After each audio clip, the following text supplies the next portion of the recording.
Day 71, Nancy Guthrie is still missing. The Federal Bureau of Investigation has recovered the masked face of her suspected abductor from cloud data servers. Investigators have isolated foreign male deoxyribonucleic acid from a glove left at the crime scene. They have positively matched the victim's blood found on the front porch. They have identified the exact model of the black Ozark Trail hiker backpack worn by the suspect. The physical and digital evidence points directly toward a coordinated abduction, yet tonight the primary suspect is still sleeping in his own bed. This is the central anomaly of the Nancy Guthrie investigation. Law enforcement possesses the genetic profile and the digital footprint of the perpetrator. They understand the mechanics of the crime. However, they cannot execute an arrest warrant right now. The threshold for criminal prosecution requires more than circumstantial alignment. A suspect cannot be detained simply because his genetic material exists near a crime scene. Investigators must establish an unbreakable chain of custody linking that genetic material to the act of abduction. This legal barrier is currently protecting a dangerous individual from federal custody. We are analyzing the exact legal and forensic hurdles paralyzing this case tonight. This investigation remains an active countdown with new developments emerging continuously. You are watching Evidence with John, where we dissect the forensic realities behind active criminal investigations. Ensure your notifications are active so you receive immediate updates when the federal authorities finally breach this legal deadlock. The current state of the investigation is a masterclass in the friction between digital surveillance and legal burden of proof. The public sees a clear suspect on a recovered video file. The legal system sees a masked figure whose identity remains technically unproven before a judge. This gap between knowing the suspect and proving the suspect is where the perpetrator currently hides. The authorities are waiting for a specific piece of corroborating evidence to bridge that gap. Until they secure that final component, the investigation remains trapped in a frustrating holding pattern. The physical evidence is robust but legally insufficient for an immediate conviction.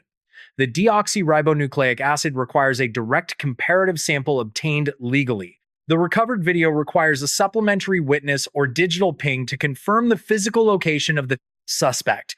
Every passing hour degrades the probability of a safe recovery for the 84-year-old victim.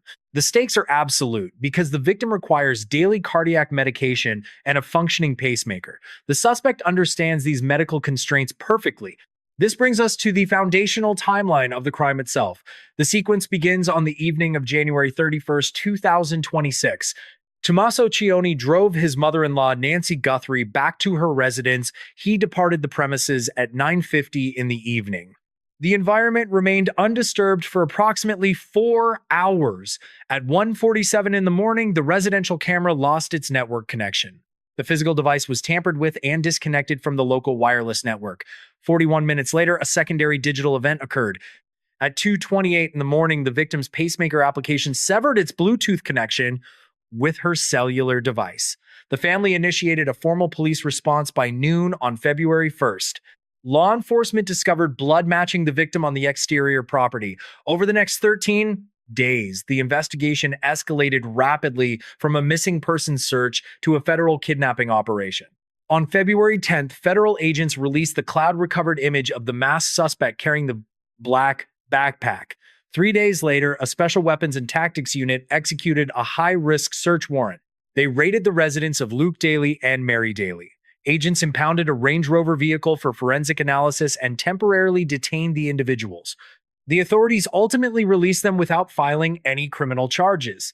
The raid generated massive public attention but failed to produce an immediate resolution. That is the superficial sequence of events reported by the national media syndicates. It portrays a standard progression of a violent home invasion and a subsequent tactical response. However, comparing the isolated data points reveals a much more calculated operational blueprint. The media narrative focuses on the physical violence and the dramatic raid. The actual forensic reality exists in the digital spaces between those events. When we cross-reference the exact timestamps of the severed network connections, a highly systematic criminal profile emerges. We must examine the specific mechanics of the digital disconnection to understand the perpetrator. The superficial sequence of events fails to explain the precise methodology of the alleged abduction. We must examine the 41-minute discrepancy between the two critical digital disconnections. The exterior surveillance hardware lost its local network connection at exactly 1:47 in the morning, the perpetrator systematically neutralized the primary optical perimeter before attempting interior access. The residents remained in total digital isolation until 2:28 in the morning. At this exact timestamp, the victim's medical hardware registered a critical communication failure. The pacemaker application relies on a continuous Bluetooth signal to a localized cellular device. The maximum effective range for this specific wireless transmission protocol is approximately 10 meters. The severance of this localized connection indicates one of three specific operational scenarios. The perpetrator physically destroyed the cellular relay device located inside the primary residence. The perpetrator physically disabled the internal medical hardware within the victim's chest cavity. The perpetrator forcibly removed the victim beyond the 10-meter transmission radius of her stationary cellular device. The third scenario aligns perfectly with the physical constraints of a calculated home invasion and abduction. The 41 minutes represent the exact duration of the interior containment and extraction operation. The suspect had to navigate the dark environment and locate the 84-year-old victim.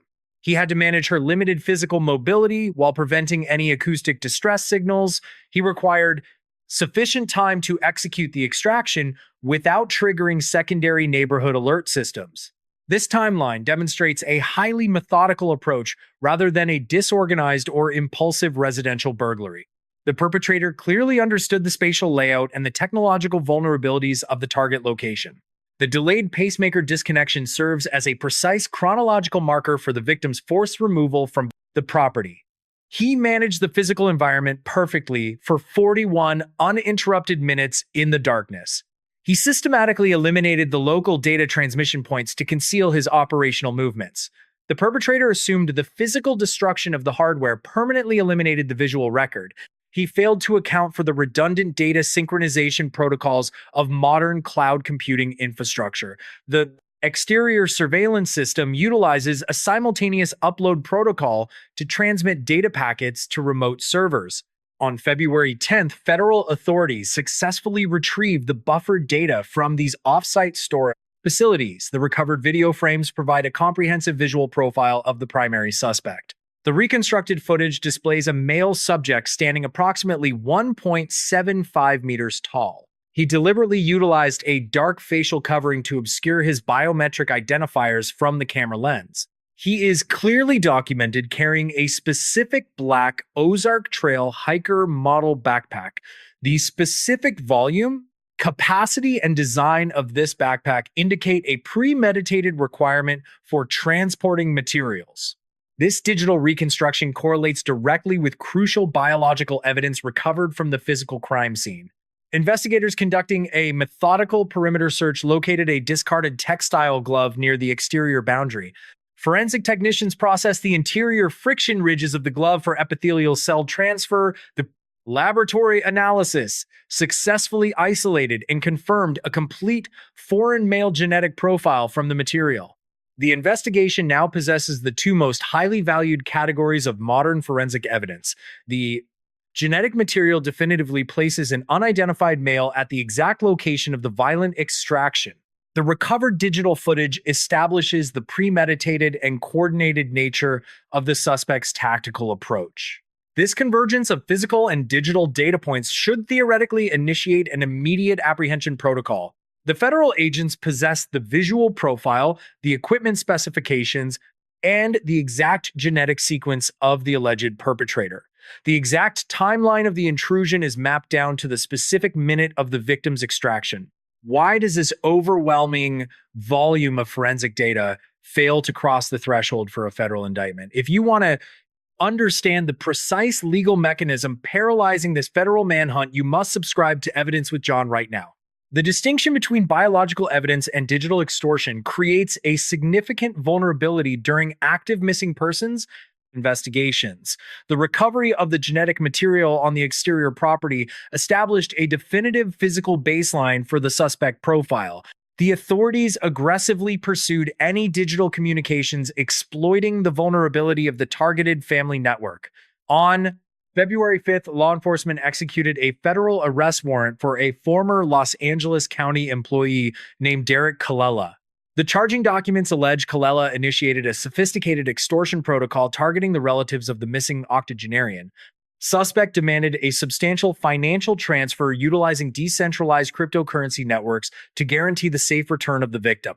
This development momentarily suggested a rapid operational conclusion to the complex kidnapping investigation. The public perception automatically equated the digital communication with the physical custody of the missing woman.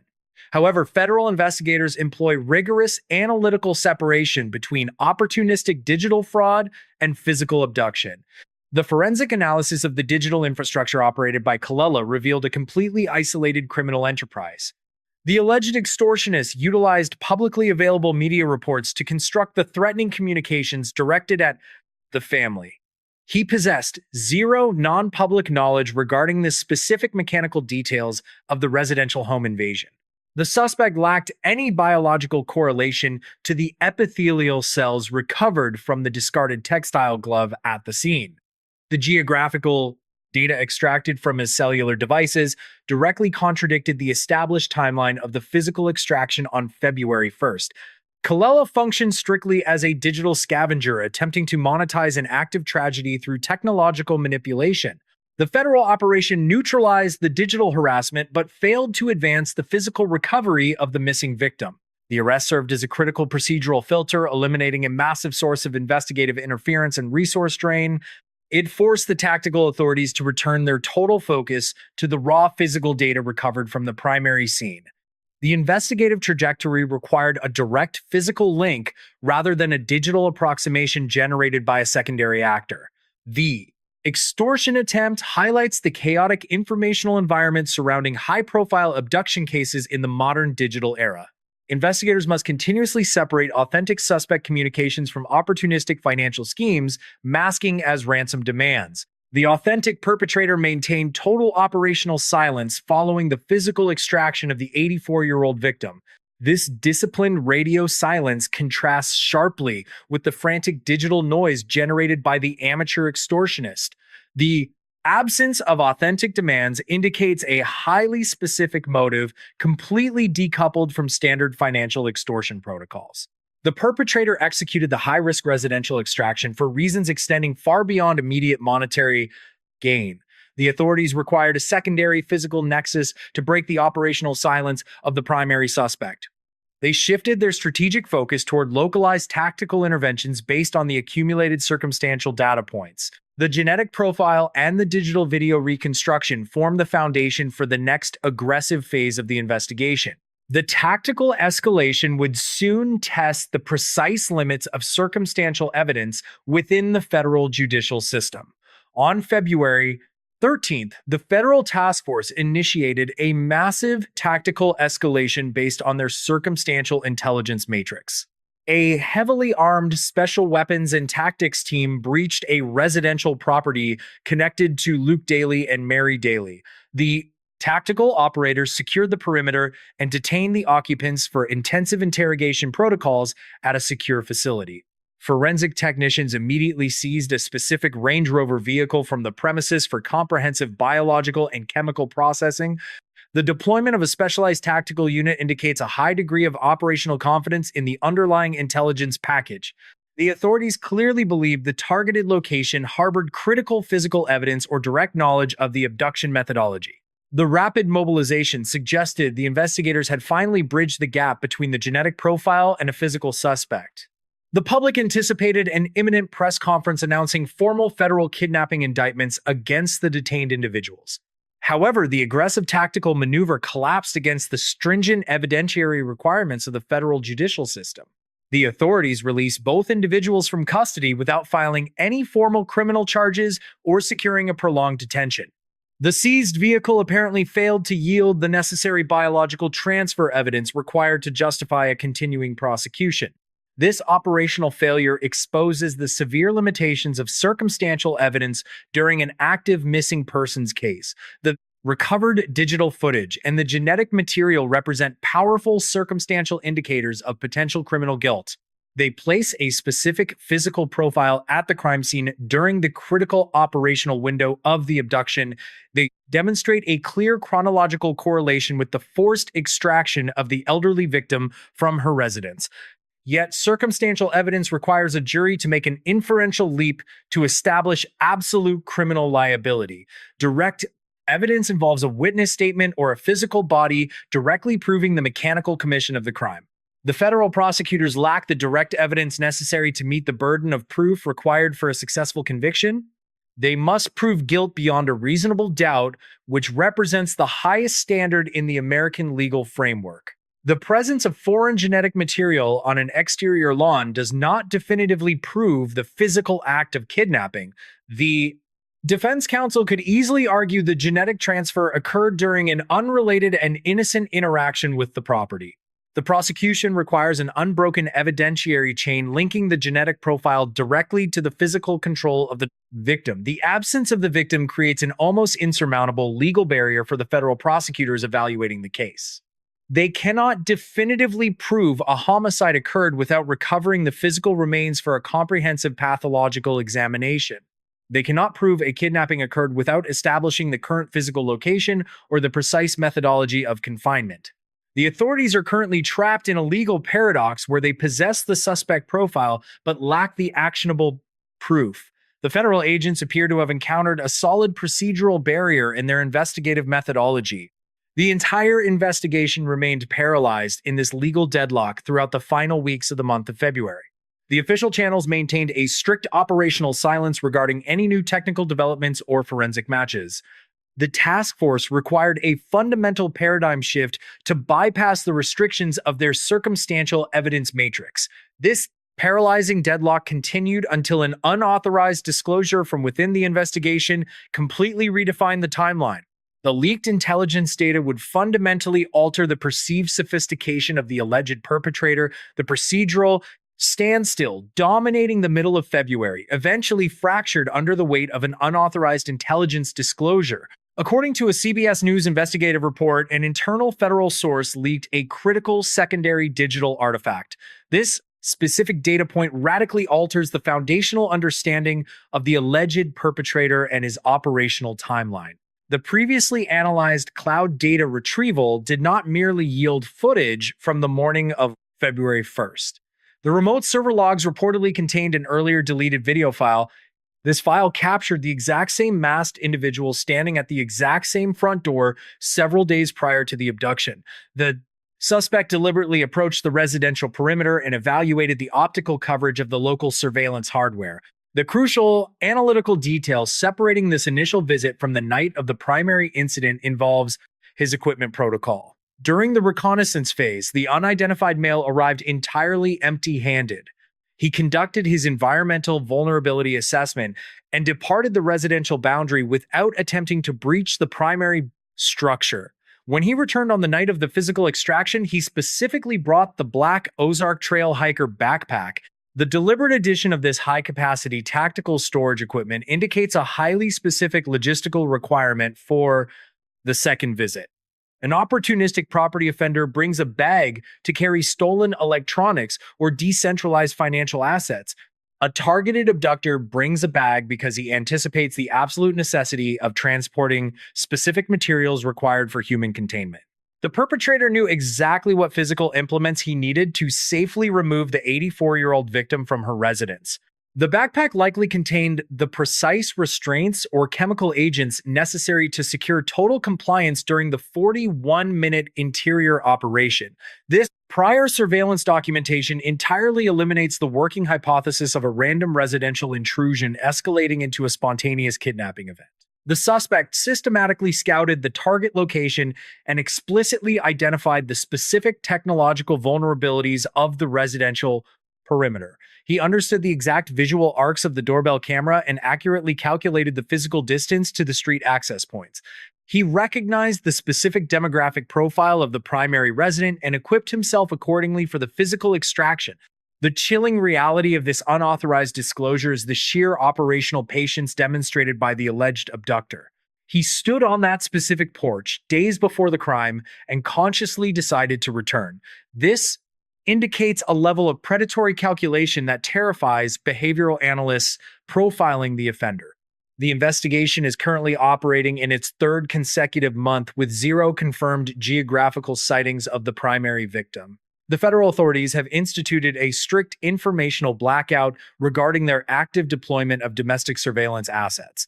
On April 12th, missing person distributions began appearing in the border municipality of Sasabe. Local reporting indicates these specialized forensic flyers were distributed across commercial checkpoints and transit hubs throughout the sector.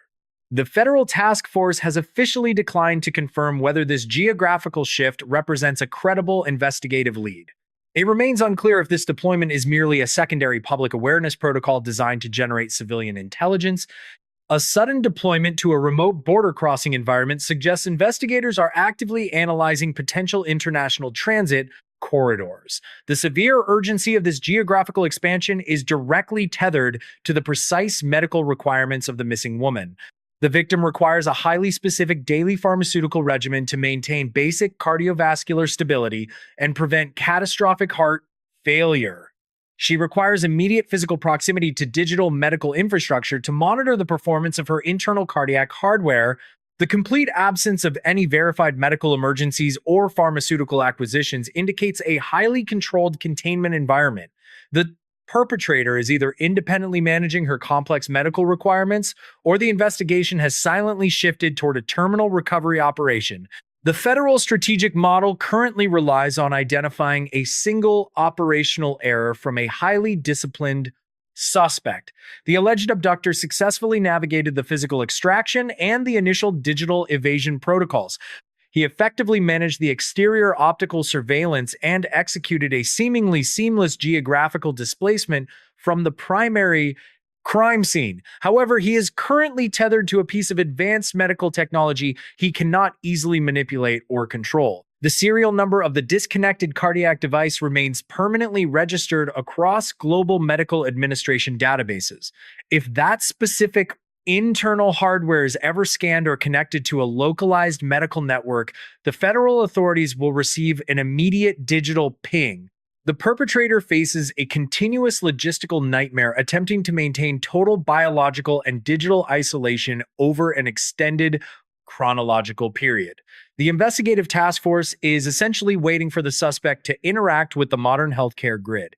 The prolonged passage of time severely degrades the statistical probability of survival for the elderly victim. It simultaneously increases the mathematical probability of a critical suspect error regarding digital emissions or biological disposal. The authorities are banking on the absolute reality that maintaining a perfect abduction profile over a prolonged duration is statistically impossible. The psychological pressure on the suspect compounds daily, while the vast federal infrastructure simply waits for the inevitable digital collision. The distance between identifying a perpetrator and securing a federal indictment is exactly where complex investigations stall. The public frequently possesses a fundamental misunderstanding regarding the application of circumstantial evidence in federal courts. A recovered video file displaying a masked individual and isolated genetic material represents strictly circumstantial proof. These specific forensic elements require a jury to make a logical inference connecting the suspect to the crime. The federal prosecutor requires direct evidence to meet the extreme burden of proof required for kidnapping charges. Direct evidence constitutes a verified witness statement or the physical recovery of the missing victim herself. The continued absence of the 84-year-old woman completely paralyzes the federal judicial machinery tonight. The defense counsel can easily attribute the recovered genetic material to a completely innocent environmental transfer event. The environmental degradation of the epithelial cells recovered from the discarded textile glove introduces another layer of legal complexity. Defense attorneys excel at dismantling biological evidence that remained exposed to exterior environmental conditions before formal collection procedures. They argued the transfer could have occurred weeks prior to the actual incident through casual and unrelated contact. The prosecutors must prove the genetic material was deposited at the exact moment the exterior surveillance camera went dark. This chronological synchronization is virtually impossible to establish without a cooperative witness or a secondary piece of direct evidence. They can systematically dispute the biometric identification of the masked figure captured on the cloud data servers. The digital footprint provides a compelling narrative, but a narrative does not satisfy the legal definition of absolute certainty. The federal magistrates authorizing arrest warrants require an unshakable confidence that the detained individual executed the specific crime.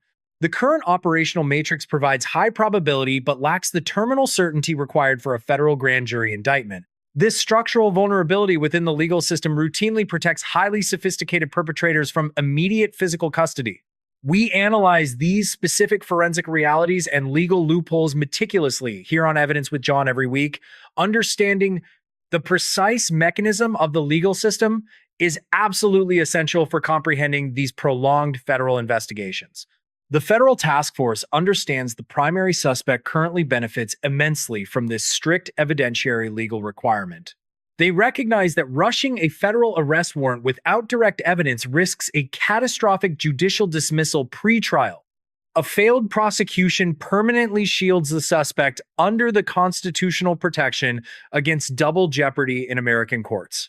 Therefore, the tactical silence from the federal authorities represents a highly calculated and necessary operational waiting period. They are strategically allowing the primary suspect to manage a severely complicated and degrading physical containment scenario. The perpetrator must maintain an absolute and impossible standard of operational security over an extended chronological timeline. The entire operational strategy currently hinges on the statistical inevitability of a single human or technical error. The federal task force is simply waiting for the suspect to breach his own meticulous digital isolation. We will rigorously monitor every legal maneuver and forensic development emerging from this active federal manhunt operation. Ensure you subscribe to this channel immediately to receive precise analytical updates when the arrest warrant drops. The alleged abductor meticulously calculated the optical blind spots of the residential surveillance perimeter that specific night. He successfully circumvented the immediate tactical response of the localized law enforcement agencies throughout the month of February. However, he remains permanently tethered to an 84-year-old victim requiring advanced and specialized medical technology. The internal cardiac pacemaker represents a permanent digital beacon permanently connected to a global healthcare database network. The medical device transmits a unique alphanumeric identifier that registers across regional medical networks whenever maintenance is attempted. If the perpetrator attempts to acquire the necessary pharmaceutical compounds, the national pharmacy databases will register the transaction. He is fighting a war of attrition against an invisible digital net that covers every medical facility nationwide. The localized search operations in border municipalities represent mere contingency plans while the primary digital trap remains actively set. The suspect can destroy local hardware, but he cannot rewrite the fundamental data architecture of modern medicine. No amount of tactical preparation can permanently conceal a biological necessity within a completely digitized global world.